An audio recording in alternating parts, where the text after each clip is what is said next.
Yeah,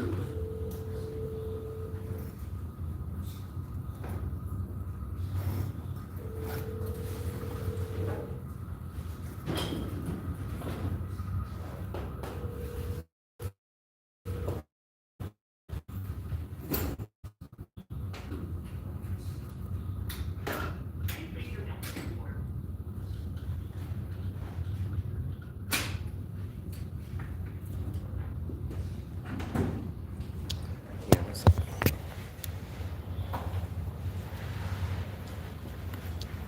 Man, get out of here. Get out. Just checking.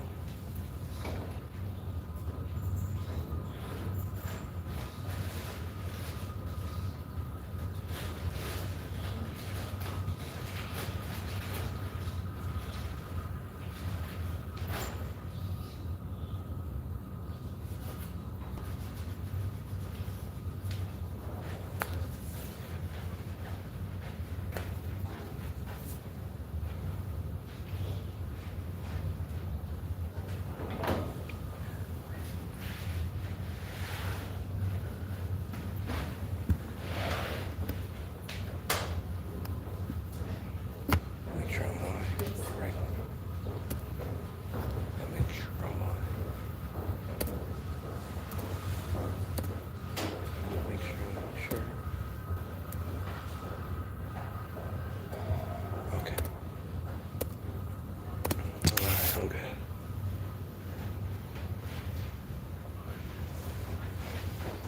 Okay. I've got to be able to look right here.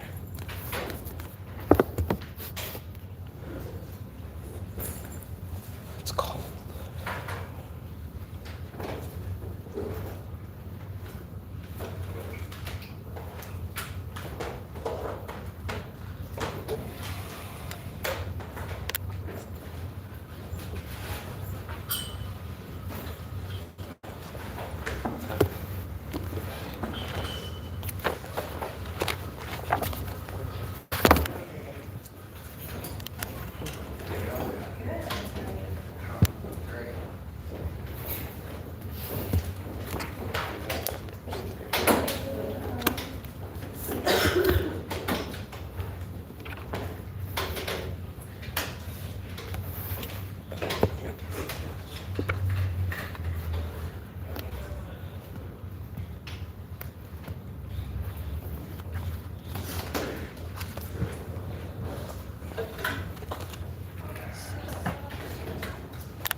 It's so cold.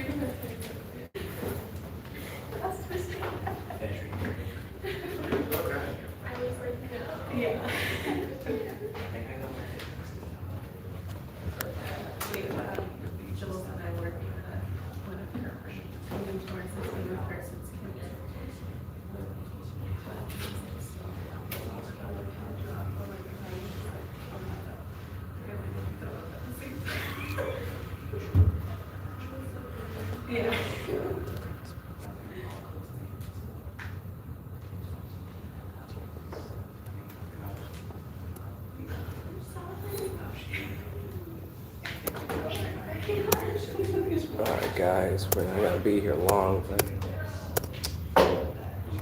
just people, man. People are so just, I don't know.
it's these.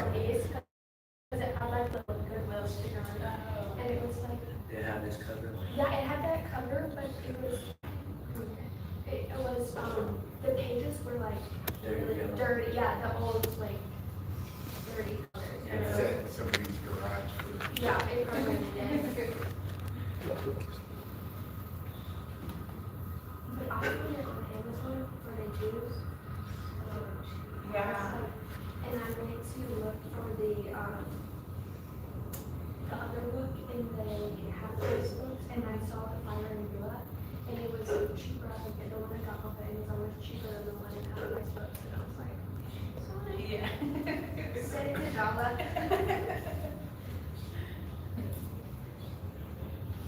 I just had a bookstore order mine because the VA pays for all my books, so.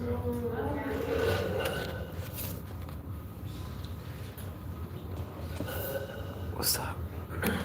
The accommodation that got hard. Are you a preacher? No, I'm not a preacher. I had a fallout with someone who was a preacher, who is a preacher. You know, I'm telling you, bro.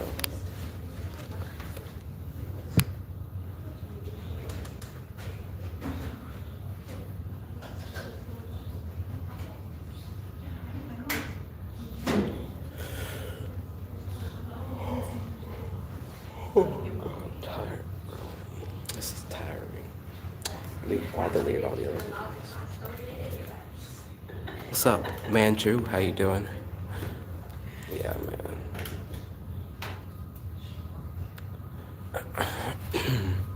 What book you reading?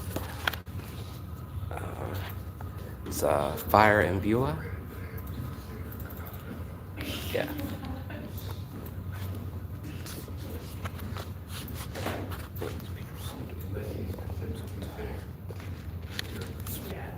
I'm gonna sit here.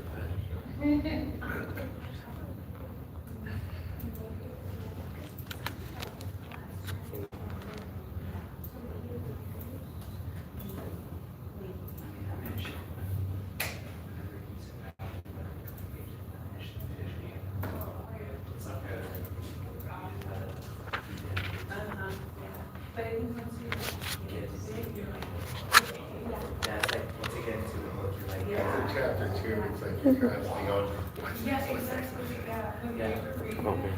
we'll take it back to you so we can continue reading. I Hello. think it's the first chapter that probably. How you doing? Yeah, for sure. Like it threw me off. That's probably why.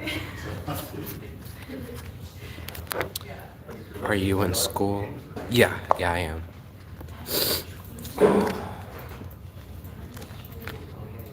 Yeah.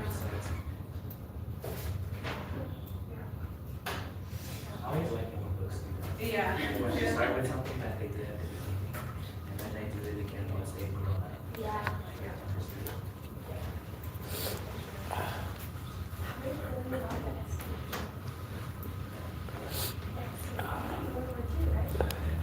I'm not looking forward to it. I'm gonna jump out.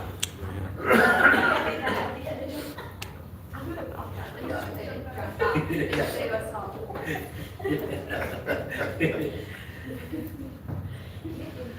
I think it's the fact that he wants to sing our songs.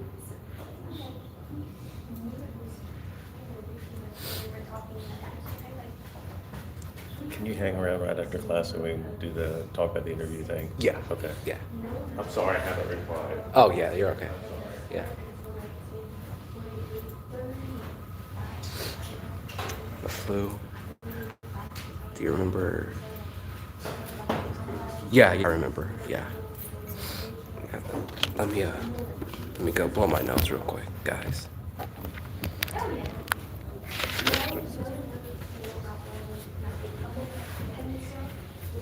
The yolks of those eggs are a whole lot darker and orange than you get to the store. Chris and I have to miss it. I just put it in the refrigerator at all, so I didn't look at them. You know, But I think we'll be fine. I needed them somewhere where they'd be safe. they kind of got to keep them over there. Okay. It seems to me that's where eggs belong. Just remember to unwash. Well, I know that. They came out of the chicken's butt. You didn't at least rinse them off? No. If my wife gets one that's really bad, she'll wash it, she'll tell me you need to eat that one first, because it's washed. We know people who raise chickens and don't collect their eggs but once a week. It's good. Oh, yeah. Well, I've lived in countries where they don't, when you buy eggs in the grocery store, they're not in the refrigerator section. Yeah, they're like on the end cap. And the same thing with a lot of milk. Yeah, and it's that, the Russia's milk is powdered, right? When you turn it to water? It's in the square container things that aren't refrigerated. Oh, yeah, I've seen that. Yeah. Have you been to the Russian market? In Arlington, Is there one in Ireland? there's a small, it's a Russian restaurant slash market, but they don't have a lot of food products. Oh, what do they have? Well, I've only gone there to eat. They have like nesting dolls and whatnot. When the Ukraine war broke out, someone threw a rock through their window. And they took Russia off. It just says restaurant now. They like whited out Russia. Like, really? I mean, I understand being angry at Russia, but why take it out on this restaurant? It wasn't owned by Putin. They probably have no affiliation with Russia, and wouldn't get anything from there. Probably. You'd be surprised. I would like a good Georgian restaurant. Good what? Georgian. I don't know. No, anyway. There's a Nordic Scandinavian market in Langdon. I went there one time. These are when all these bitches found out about Swedish candy. Did you say bitches? Yes, and they were pouring the Swedish candy. I'm like, I'm just trying to get freaking food from Finland, like Finnish food. And everything sold out because everyone's wanting to try all this Scandinavian Isn't stuff. it just a lot of fish? I don't like fish, so I don't. Russia has Karelian pie also, same as Finland, because it is, it's like a rye bread with rice. You probably call it Finnish food, they call it Russian food, and you find it by its origin. It's the same thing with Middle Eastern food. Is it Lebanese, is it Jewish, it's all the same food. No offense to Lebanese or Jewish people in here that I just insulted your food. Well, why don't you prepare us an international dish and then just bring it to my office? I don't really care for it. We eat a lot of potatoes. That's Russians, they what you Yeah, do a too. ton of like young potatoes is what we get, little tiny ones. And in the summer, a lot of berries because they grow on the ground. So you just scoop them up with your berry fork. Your berry fork. It's like a little pancake, almost like a pooper scooper for a dog, and it just like You scoops pick up the berries with a pooper scooper. Do you rinse them before you eat them? Yes. Like eggs? No, but we have so many different types of berries that grow wild. My grandfather was from Germany, he used to make potato juice. It sounds like it has too many carbs. It was a meal. All winter long, he'd keep it on the crane by his wood burning stove and just adjust it in or out for heat. Yes. Oh, it was good. I love schnitzel. It's so good. I love schnitzel.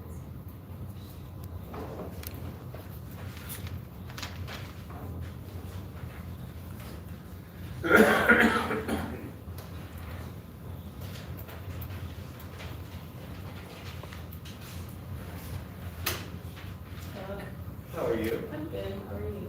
I'm just wonderful. I had a really fun 11 o'clock class. Hopefully this will be a good class. They laughed at all my jokes. Which makes me laugh a bit. One of them told me I was a bad leader.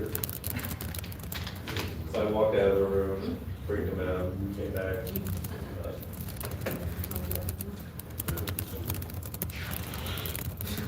How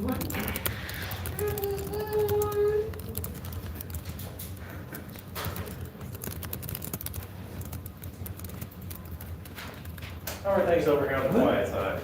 Live in concert world tour. Who is this? The independent art, library. Okay, cool. Oscar, how are you? Good. Are you at the Kimmel yet? Carter? How are you sending more? You're still waiting? Can't talk to Matthew Small on Use Her Influence.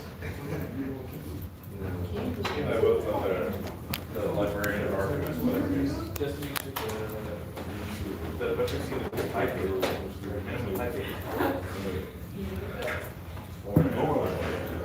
Orange getting content.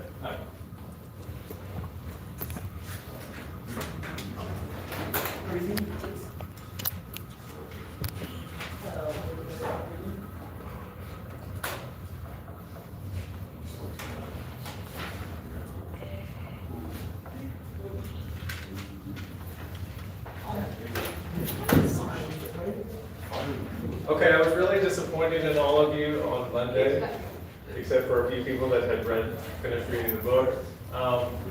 And, pardon me? You were coming. I was trying to tell you about. She's trying to order it right now. Okay. We will not rat out our student colleagues.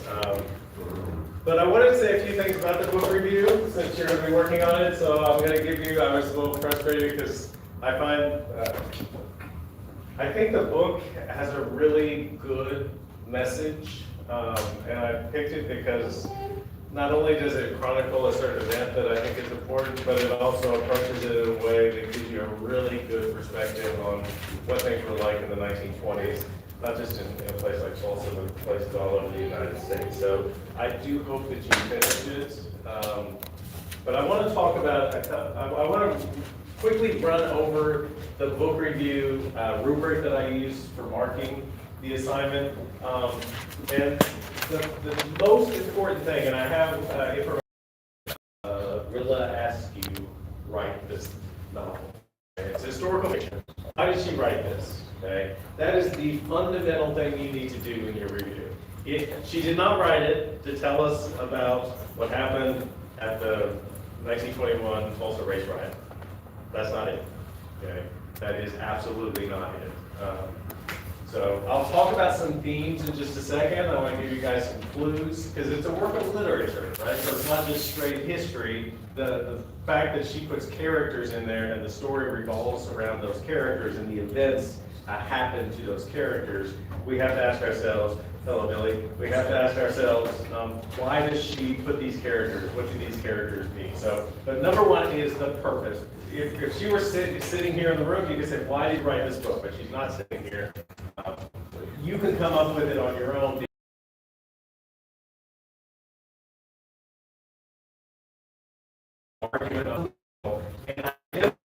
And I'll tell you this now.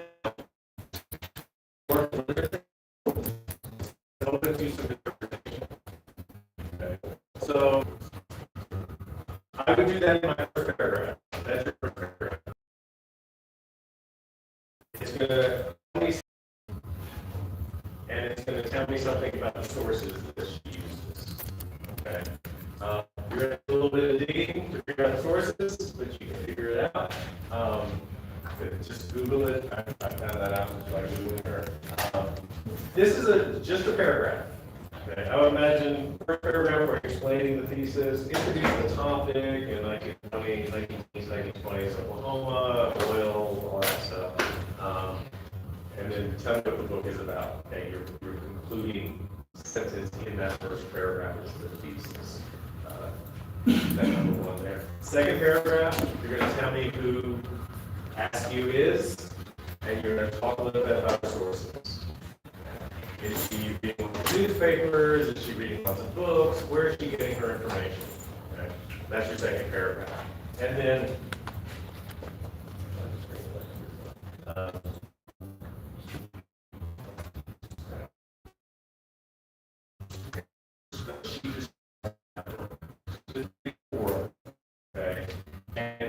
to talk a little bit about them. You're going to remind me. You can kind of say I haven't read the book, so I'll give you a little bit of background information. What's that part of the story about? And then, how does that point that you're raising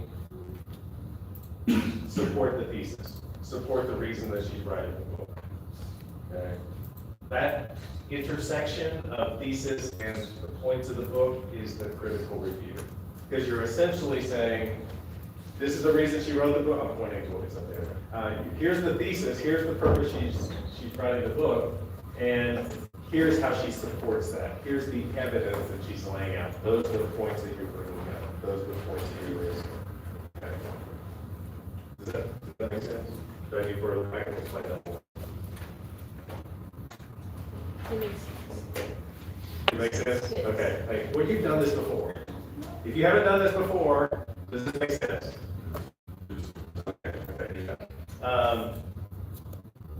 You can see that's where 40%, and you can look at this rubric if you want to get a sense of this is not a book report. It is a book review. You're stating the reason that she wrote the book, and you're showing what her credentials are for writing the book, sources that she uses to write the book, and then you're pulling out 4, maybe 5 different parts of the book that you think really support the thesis. Or you could say, man, she includes this, I don't see what it has to do with the purpose of the book.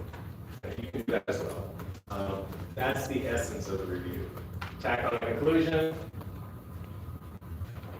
What's the top of the book review? I have a dream.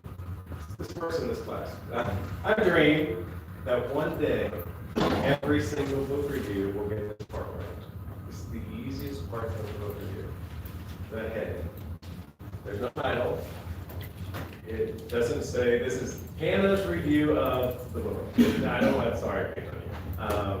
Passage review, that's not the title. The title is the bibliographic citation. Okay? It's going to say Rilla Askew by review in italics, the place of publication, the year of publication, you can put a total number of pages. That's the title. I have a dream that one day every student will get this right. Is today the day? Well, if they follow the guide in the syllabus, then they should have that. Okay. I will say that the book is a little bit different than the guide I walk through what I look at. If you follow the guide that's in the syllabus, I kind of explain the review as a case. Okay. The author is defending a. You're the judge. Is that how we do it? You're the judge. Okay. For the book review, you're sort of the judge in a case, and Askew is an attorney, and she has a purpose. You know, prove innocent or to prove something, to argue something, and you as the judge are weighing the validity of the claim based on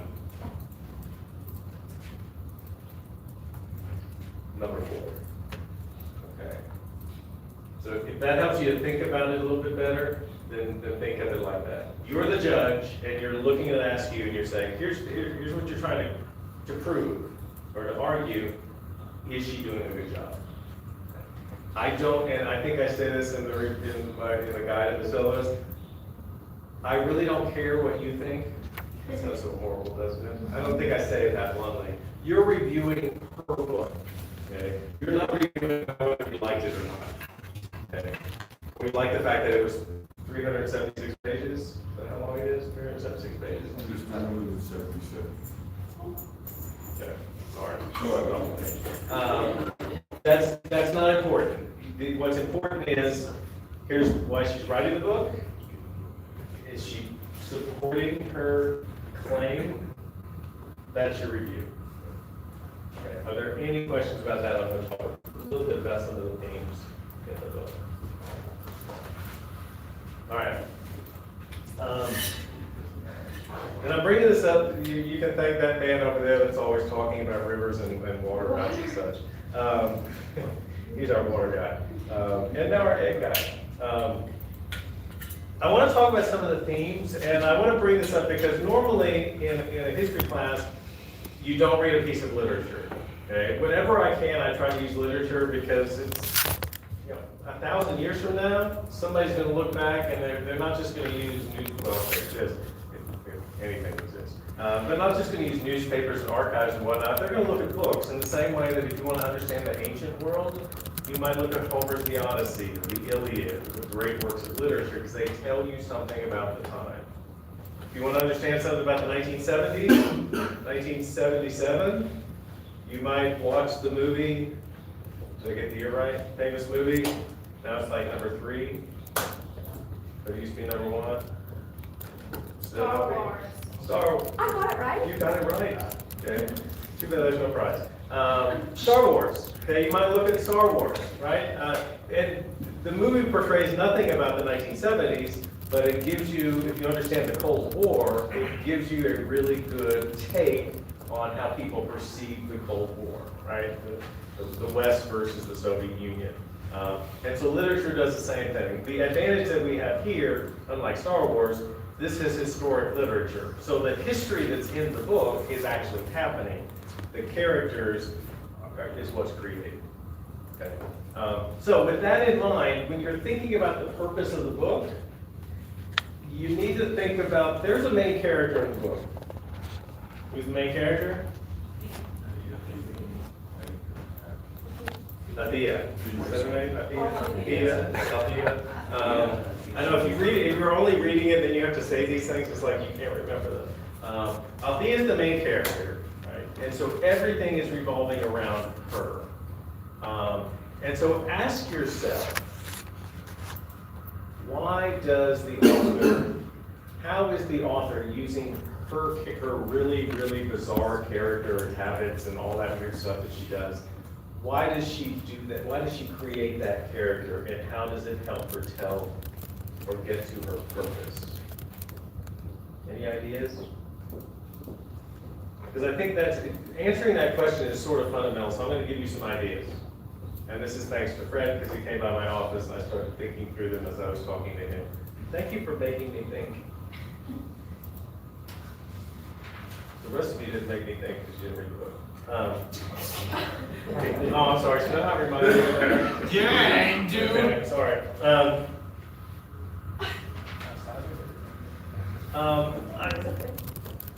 And this is just me, okay, this is just me.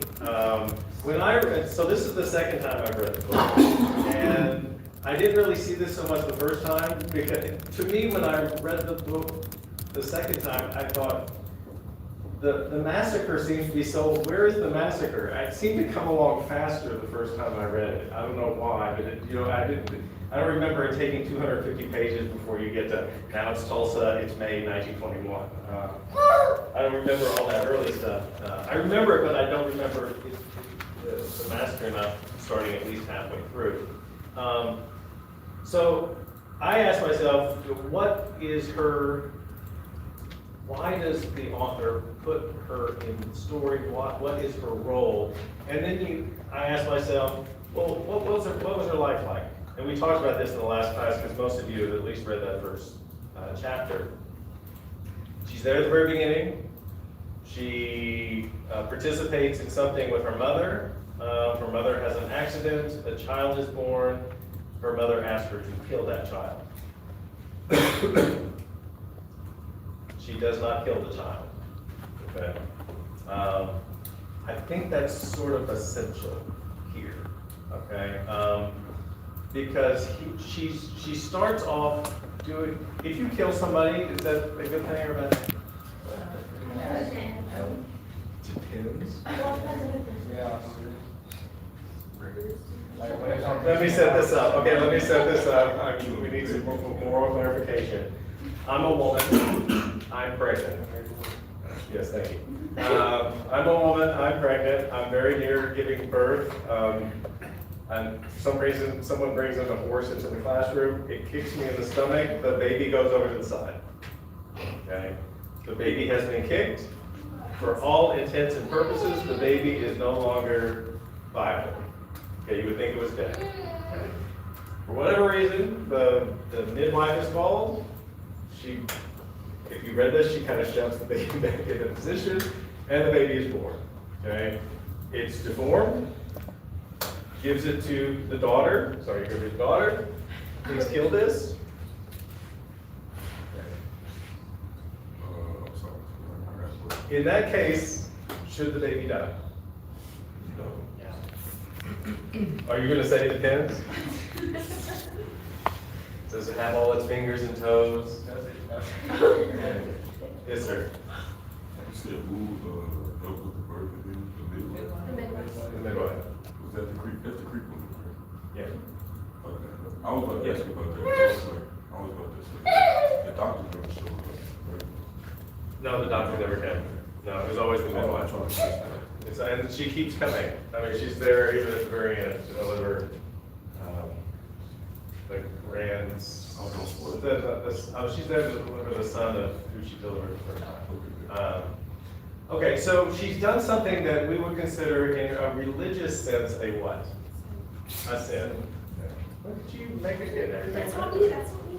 Oh, is that on you? Okay, I'm sorry. That came from that corner. Look at that back corner back there doing so well. We're on fire. Okay, okay. So one of the things, and I said this to Fred, I said, to me, the theme in the book is redemption. She's trying to come to terms with lots of things in her life. Because here's a woman who, as a child, did something horrible, and then we don't know what happened. All we know is that the next time we get to Althea, she's, living in that nice house, she's pretty well-to-do, her husband's in oil, and she has a black servant in the house, okay? And so she's living a life that doesn't represent who she started out as, okay? So she's not who she seems to be, right? So she has a facade going on. She's trying to cover, because then when her brother shows up, I'm sorry if I'm spoiling the book for you, but this is like in the first 50 pages. When her brother shows up, she's like, I don't know who he is. She didn't tell her, he spends the night at the house, and her husband doesn't know who he is the entire night, okay? That should seem very weird to you, that she doesn't want to tell her husband who this is, because she's ashamed of that side. And she never really tells, from what I understand, from what I read, she never really tells her husband everything. The only information that the husband ever gets is from Japheth, is that his name? Shem, Ham, and Japheth. Yeah, Japheth. I was gonna call him Cletus or something, but Japheth, it seems like a Cletus would be a good name. I'm sorry if your name is Cletus. And so she's living, in a way she's living a lie, okay? And so then ask yourself, and then I ask myself, I'll make this about me, what is her obsession with Graceful? Why does she follow this woman around the house? Why is she always hounding her? And why does she do this? So there's a connection between the two. And what's Graceful's attitude? The entire book, until the very end. She's kind of like my father.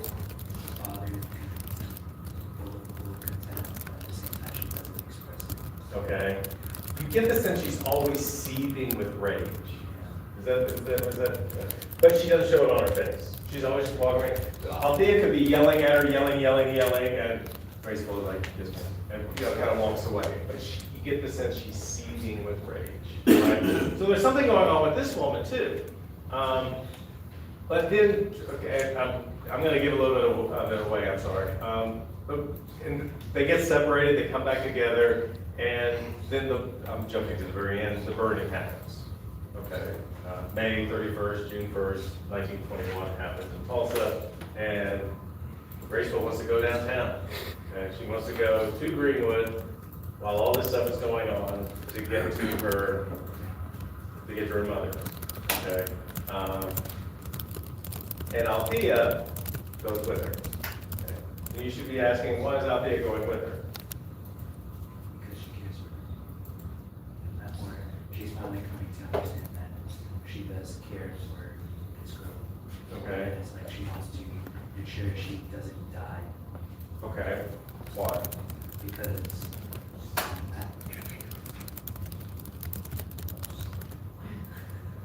What did you say, or what did he say? um, Good. she wants to ensure that Althea wants to ensure that Graceful does not die, because that's when all the white people are starting to try to round up all the black people. Okay, so you're getting into the massacre itself. But also, Is it just she doesn't want her to die? What else is there at that point? should I spoil it? No, you just, well, I'm sure they've all read it after my guilt trip. If you did, my guilt trip didn't work, then I'm gonna tell you would have to do something. Should I? No. Okay. Because Graceful has her own baby now. Graceful has a baby, okay? She was raped by Althea's brother, right? And she has that baby, okay? And that baby unites them, right? I had that question last time. That baby unites them. And here's a woman, here's Althea, she doesn't like black people. Clearly, she doesn't like black people.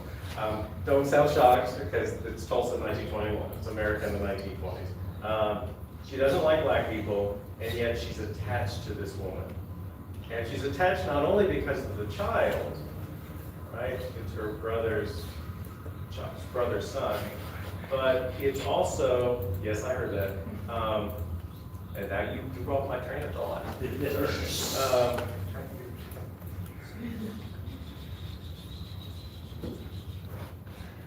What's busy? Remember we talked at the food bank about the look? I'm over here. This is the look. Well, I'll say what he said. They're also connected because they share the same last name. Okay? And as far as we know, it's just a coincidence. But it bothers Althea from the very beginning. Okay? They're connected. So she doesn't like black people, and yet she's not, here's what I was gonna say, she's not too, in the social ladder, she's not too distant from African Americans living in Tulsa. Because she's basically, they don't use this term in the book, like poor white trash, basically. I mean, they can't even get the doctor to come out in the delivery. They're using a midwife, right? And it's just terribly dusty and horrible living conditions. And so she comes from this low condition. She views herself as superior to blacks, even though she's not too far socially from them.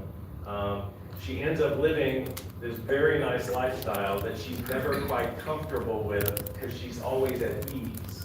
And what Graceful provides, not only by having this bond that, oh my gosh, we have the same last name, but also the fact that Graceful has the baby, they're both related. And by going downtown, what Althea is able to do is redeem herself. Okay? To me, the book, the major theme in the book, I do not want there's lots of themes in the book, but as I read this the second time, I don't know if I would have said this the first time, is redemption. She's trying to come to terms with her racial hangups, her hangups about her own class, her shame, her secrets, and all of that gets redeemed when she goes downtown. She saves the child. And there's that one moment, okay, I'll shut up. There's that one moment near the very end where Graceful is here, Althea is holding the baby, and they discover that the baby is black because they wrapped the baby up so that people couldn't tell. And suddenly the baby is exposed, and they're like, you're a white woman, you have a black child. They assume Althea is the mother. And so Althea does this to the baby. And you can't help but think, well, I couldn't help but think back to the very beginning of the book where Althea, as a child, is holding her little brother, and she's supposed to throw him down and kill him. Right? That's how you kill a baby. Don't do that. And the midwife steps in and saves the baby, okay? But she was gonna do it. And she thinks for a split second, towards the end of the book, I'm gonna drop the baby, I'm gonna drop the baby. What does she do? She doesn't. She does not drop the baby, okay? She hands it back to the mom, to Graceful, all right? So in that act itself is the final act of her atonement, her making right for what she had done back then, right? And then the next scene, you're back and it's a sunny day, and Graceful is cooking a meal, the baby is playing, Graceful is now married, she's about to leave, And they're like best friends. They're talking to each other like they're friends. They're still, you know, you're the servant, it's my house. There's still that relationship, but they're talking to each other like normal people. And I think the author is putting that in there, because I hate the ending. The ending, she just leaves, right? But if you understand that their relationship has now been normalized, they might not ever see each other again, but Althea is better, Graceful is in a better position. I mean, Althea wakes up at the end, and her husband is in bed with her, right? If you follow the story, there was one point when he was across the hall in the bedroom. So she's reconciled with her husband, she's reconciled with Graceful, Graceful is reconciled with her, Graceful is getting on with her life, right? She seems like a normal, Graceful throughout the entire book does not, well, neither one of them seem normal, but by the end, they're closer to normal. They're reconciled to one another. So to me, that's all about redemption. And this will be the last thing I say. The title. And your pages are off by 1. If you send me that page number, it was off by 1, if that's what it's doing. Ask yourself. No, that was where it first was mentioned on that page, but then there's a detail on the next, but it's that whole section. Yeah, I only underlined on the second page, so that first page didn't count. Ask yourself, whenever you're writing a book review, why is the title? What's the significance of the title? You know, sometimes if it's something boring, it's like the Tulsa Race Massacre in 1921. Okay, that's easy. But why is this called Fire in Beulah? When I first picked up the book, because it was recommended to me several years ago by someone that teaches literature here, and I said, I want something on the Tulsa Race Massacre. All the history stuff is just horribly boring. I want something that students will read. She let me down there. I want something to say, and I read it, I loved it, but you think when you get the book and you see the cover, it's about the Tulsa Race Massacre, because it's about fire, and there's burning, right? And yet, the fire, the race massacre, doesn't happen until the last about 80 pages of the book. So the book is not about the Tulsa Race Massacre, despite what the back cover says. Okay? That's the context. But ask yourself, because there's a spot in the book where they talk about the term Beulah. And as far as I know, it's only on those couple of pages where they talk about Beulah. So ask yourself, this is why I came up with the idea of redemption, because when I remember that part of the book and it defined what Beulah is, what Beulah means, and how the author is portraying that, that's where I came up with redemption. I'm not going to tell you what it means. You can find it. It's after page 100. It's before page 150. That's right? Such a lot. It is. So, but that's always significant, the title. Okay, so as you're thinking, you have a lot to think about with the purpose.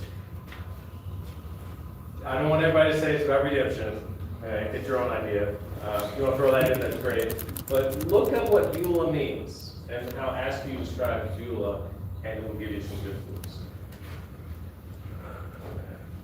I am going to stop talking about the books. Are there any questions about? I just want to give you some walk through the book review rubric, talk about what I'm looking for, and give you some ideas about the book. Are there any questions, thoughts, comments? Did you get the book going? All right.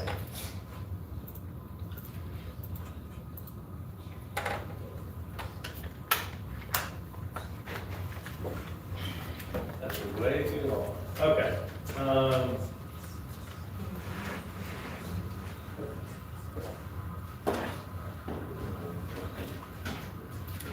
we'll do something a little bit different today. The topic for today's class, and then on Monday, the class is World War II. I forget what it is at the top of the screen. World War II changes everything in terms of civil rights. It's something like that. And there's some documents and then a video, and maybe a video. But I decided that rather than me lecture, I've already talked about the book, I want you guys to do some investigation. Okay?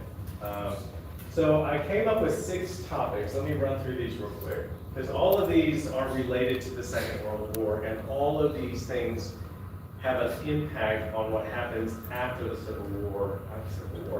after World War II, after World War II, in terms of civil rights in the United States. Up to this point, we have only been talking about how horrible things are in the United States. You ever know, I mean, we've talked about some things like the Chinese exclusion, we talked about a civil rights bill, so there have been some rights, but then we've seen that those have been stripped away by Supreme Court cases.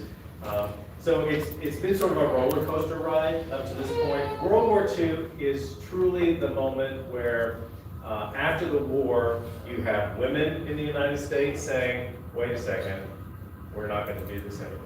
You have Mexican Americans in the United States saying, wait a second, we're not doing this anymore. And you have blacks in the United States, they start off the crusade and say, we're not going to take this anymore either. Okay? So World War II changes everything. In a nutshell, it's the fact that, you know what, if I'm President Franklin Roosevelt, if I'm President Roosevelt, and I'm asking you, or I'm drafting you, I'm not asking you, I'm drafting you into the U.S. military, and you're going to serve in the Pacific, what are you fighting for?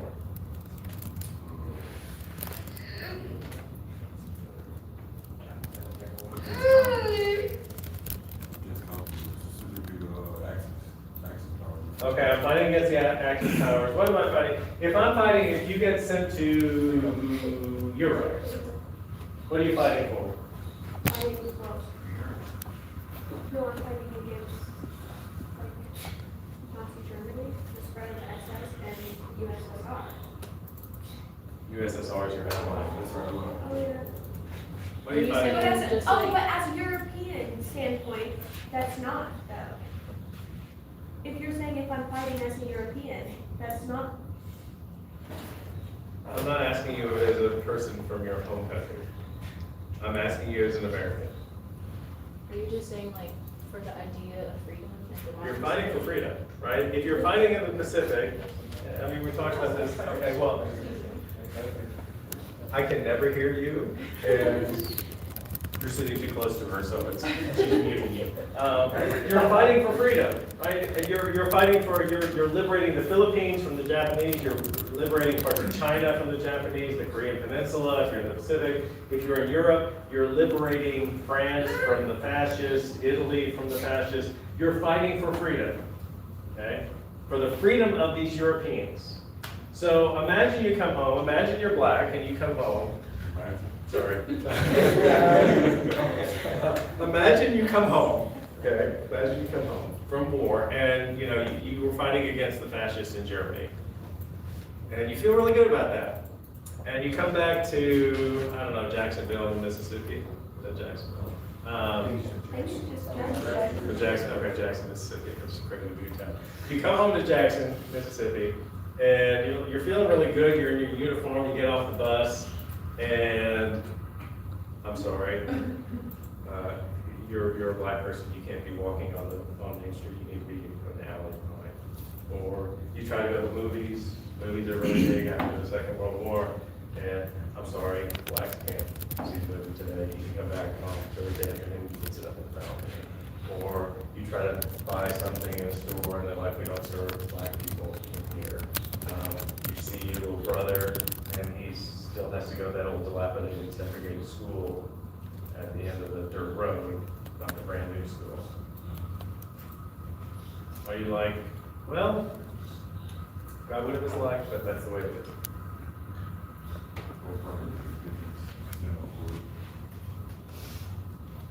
I'm glad Martin Luther King can have your attitude.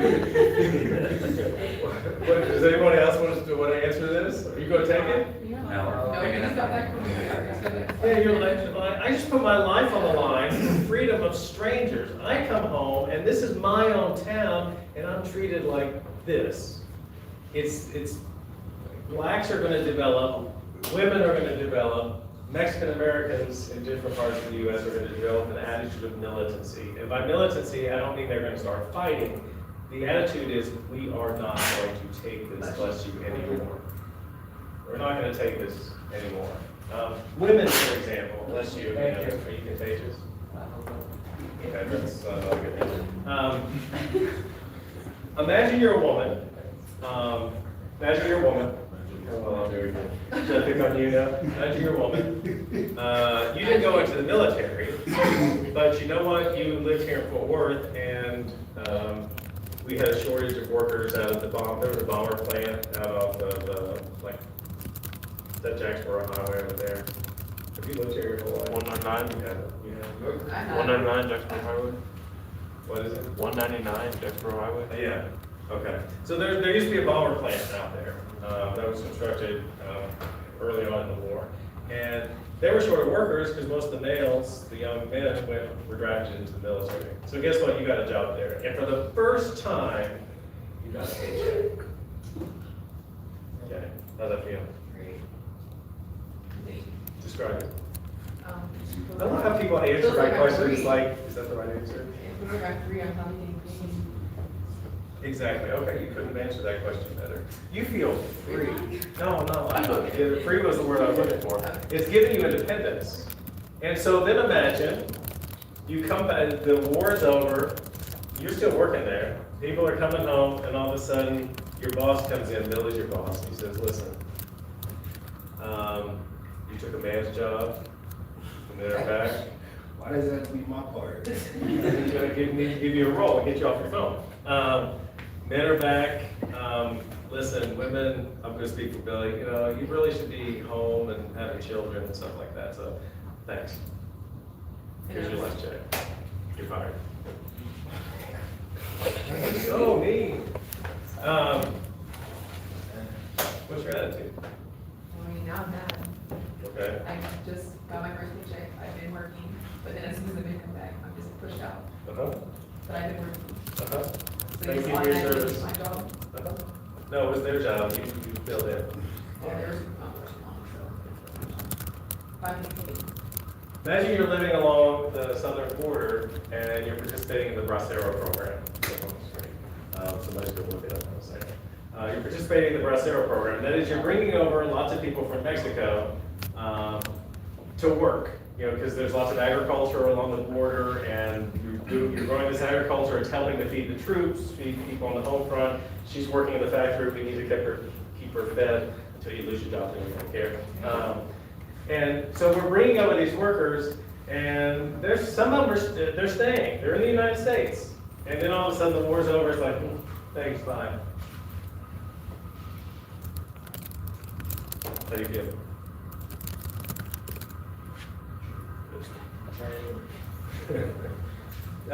If you pay attention to the war that the United States fought in Afghanistan and then the pullout a few years ago, after they pulled out, there was the whole question of what do we do with these Afghanis who were translators and helpers to the U.S. military, and they granted them temporary asylum in the United States.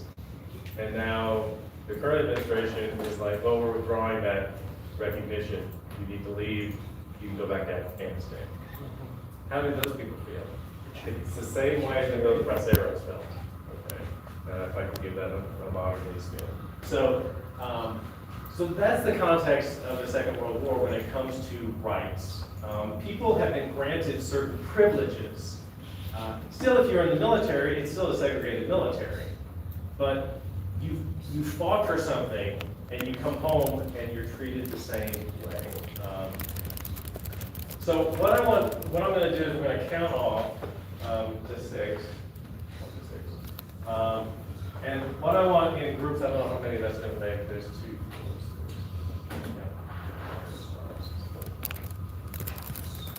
There's 18, 19 in here.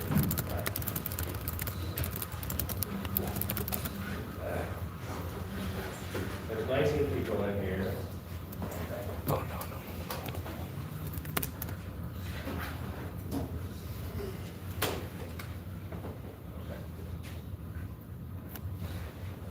And you're going to look, it'll be up here in a second, I hope.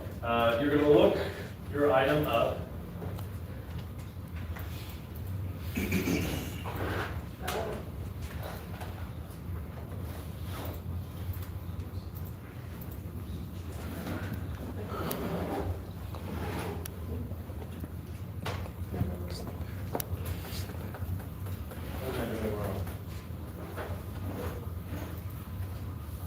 Okay, you can pull it up, it's in Canvas. You're gonna look your item up, and then I want you to, for a couple of them, I have links, because there might be a document or something associated with it. And what I want you to think about is how this issue is affected by the Second World War. How this issue, one of the things on there is the Zoot suit. What do I call it? The Zoot suit. The Zoot suit riot. You know, what is, first of all, what is that about? So you can look at, I don't care if you use Wikipedia. What's that about? What does it mean in terms of civil rights? So another thing is the internment of Japanese Americans. There's one on there that's the Four Freedoms. It's a speech given by Franklin Roosevelt, and then there's a document called African Americans and the Four Freedoms. So we'll look at that and see how those things fit together. There's something called the Double V campaign. If you don't know what that is, you'll look it up. And you just give me a virus. And there's, is somebody looking at it? What's the next one after this? Discrimination behind minorities and women.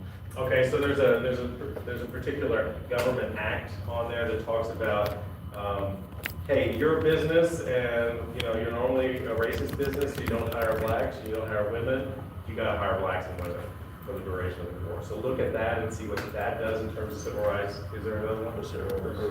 Okay, Bracero. Is that the last one? Okay. So you're gonna just sit there with your group, look it up independently, talk a little bit about it. What is it and how does it affect civil rights? Because it goes without saying that the war is a turning point. So all of these are sort of ingredients in that turn. So I'm going to start numbering. Is It's everyone? not pick 50. It's better to number. Then we have to move all around and. Okay, whatever number Paxton is, you guys will go to her. Okay. 5.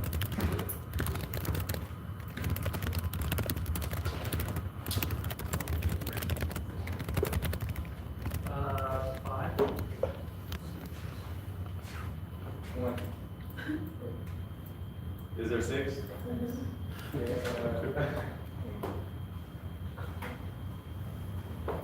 Two?